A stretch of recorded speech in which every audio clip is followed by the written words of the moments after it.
महाराज हुई बेटी से गए 750 को सुधरी का भगवान कैसे जाए कदर भगवान या तो सरकार कन्हैया ने देखा कि मेरी प्रेम भेड़ी का पत्र लाने वाला ब्राह्मण सो रहा है तो भगवान द्वारिका से गणों को भेजा कन्हैया का यहाँ पर असर लगा सामने कन्हैया और लोगों आज भगवान कन्हैया ने अपने गणों को भेजा भगवान बोले जाओ मेरी प्रेम भेड़ी का पत्र लाने वाला ब्राह्मण सो रहा है उसको सोता हुआ उठा करके लाओ लोगों पंडित सोते हैं तो पंडित सोते हैं तो कन्हैया ने आदर दो और सोए पंडित जी को ऐसे उठा लो टांग लो पहरेदार चले जाओ तुम लोग पंडित जी को टांग लो और रास्ता से द्वारिका के गेट पर रखा हुआ है द्वारिका के गेट पर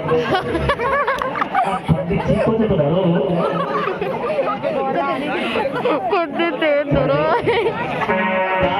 पंडित जी बेचे रहे सोवत है पंडित जी की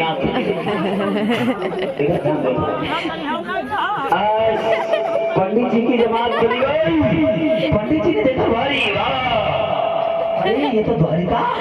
गेट पर लिखा था द्वारिका पंडित जी ने कहा ये तो द्वारिका है पंडित जी खड़े हुए गए और पहरेदार से पूछने लगे दादा पहरेदार से पूछने लगे भैया भैया भैया पहरेदार यहाँ है कौन पूछने लगे भैया क्या द्वारिका यही है और द्वारिका की भाषा है जैसे हम आप कहते हो ये साउंड है द्वारिका में कहते हैं साउंड 6 मतलब है कि जगह लोग 6 लगाते हैं और तो पंडित जी ने कहा ना द्वारिका 6 एक पहरेदार बोले महाराज द्वारिका 6 पंडित जी ने कहा हुई भी आओ द्वारिका 6 अरे एक द्वारिका तो 750 न जाने कौन वाली द्वारिका के लिए पत्र भेजो पंडित जी पूछे लला मारे एक जगह खड़े हो फिर पूछी लला हाँ हम उस द्वारिका की बात कर रहे हैं जिसमें भगवान कन्हैया रहते हैं जब पंडित जी ने जाकर फिर पहरेदार बोला लला महाराज पंडित जी ये द्वारिका वह 6 जिसमें कन्हैया रहते 6 पंडित जी ने कहा बता दोनों कतई हुई द्वारिका 6 और कन्हैया 6 अब क्या करें अब भी हमारे होते लोगों एक पहरेदार वाले उत्तर प्रदेश को रहा है सुबाने के हमेशा लग रहे हो पंडित जी कंफ्यूज हो सुबाने एक बात की महाराज हमें लगन भैया जैसे अच्छा है मती का है से पहरेदार के महाराज ये वही द्वारिका है जिसमें भगवान कन्हैया रहते हैं पंडित बोले तब छठारों का को लगाया जाओ आज अब पंडित जी आगे बढ़े क्या बलराम को नहीं बुलाया क्या देखा कन्हैया खड़े हो जाते कन्हैया क्या देखा कि जहाँ पर 56 करोड़ यादवों के बीच वाला राजगद्दी पर बैठे पंडित जी ने देखा कि बलराम राजगद्दी पर बैठे हैं और कन्हैया एक खंभा की आड़ पटेर जैसे ठाड़े उधर क्या देख रहे अब पंडित जी कन्हैया की तरफ देखने लगे बड़े मुंह बनाए गए करेवा की रुकमणी 750 को हमें दौड़ाओ पीछे रुकमणी पागल मतलब पंडित जी ने मन ही मन में भगवान कन्हैया की बड़ी निंदा की भगवान समझ गए जो पंडित जी मोहगिरी नजर से देख रहा हो सो भगवान जरा मुस्कुराए अब तो ब्रह्म है जरा मुस्कुराए पंडित पागल को भारी वाह ये तो करिए लेकिन है बड़ो अच्छो अब पंडित के तीर कन्हैया के तीर पंडित जी पहुंचे और चौथ छिपाती रुकमणी फटाई रहा है पाती जी कन्हैया को लगा कन्हैया ने पड़ी मेरे भैया अपने साले के संग ब्याह कर रहा हूँ और मैं मर जाऊंगी जिंदा नहीं कन्हैया बोला ले जाओ कौन कैसी रुकमणी मैं नहीं जानता अब पंडित जी बहुत गुस्सा आ गए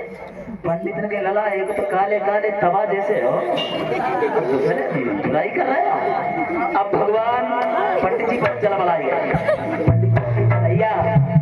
फिर पंडित जी आए महाराज आए कन्हैया वो मर जाए जब पार्टी दे दो कन्हैया ने चुप पार्टी नहीं अलग चली गई पाती पड़ी तो पंडित जी पर एक बात कही, पंडित जी हाँ झूठी बोल लेते, झूठी बोल लेते। पंडित जी ने कहा यही के पहले झूठी बोलता है पंडित तो कल ही करो।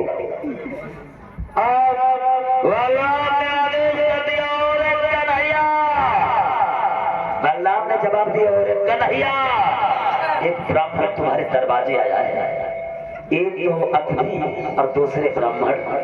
ब्राह्मण को आसन देना एक परम धर्म है और जाओ इन ब्राह्मण को उच्च आसन दिया जाए। रात्रि विश्राम किया भगवान योगी राज कन्हैया ने। एक ही कमरा में पंडित और ब्राह्मण को लिटाए दो, कन्हैया को और पंडित जी को एक ही कमरा में लेटे, एक ही कमरा में। अब पूरी रात गुजर गई, कन्हैया ने पंडित को सोवन ना दो गाय पूछे पंडित जी, पंडित जी अरे आदि पंडित जी पंडित जी पंडित जी अच्छा सांची सांची बताओ, सांची बताओ। अब मन में तो पंडित जी की आग लग गई, अपना बने बनाए कतई और दूसरी बिटिया कैसी लगे। पंडित जी ने कहा तुम जैसे हो तैसे ठीक, जो कहो पता नहीं कैसे तुम्हारे भाग्य खुली हो जो रुक्मणी तुम पर तैयार हुई। अरे रुक्मणी तो चंद्रमा की जैसी सुंदर है कन्हैया। अब कन्हैया तो बेचारे कारे कारे पूरी रात पंडित जी ने कहा तो जगा तो कि हम कौन रुक्मणी कैसे रुक्मणी मर जाए, अब तो हमें सोबन नहीं दे रहे हो। लो बताया है अगर प्रेम होता है, प्रेम है तो भगवान कन्हैया राधा में सरो, जहाँ राधा है वहाँ कन्हैया है, जहाँ रुक्मणी है वहाँ कन्हैया है। बताया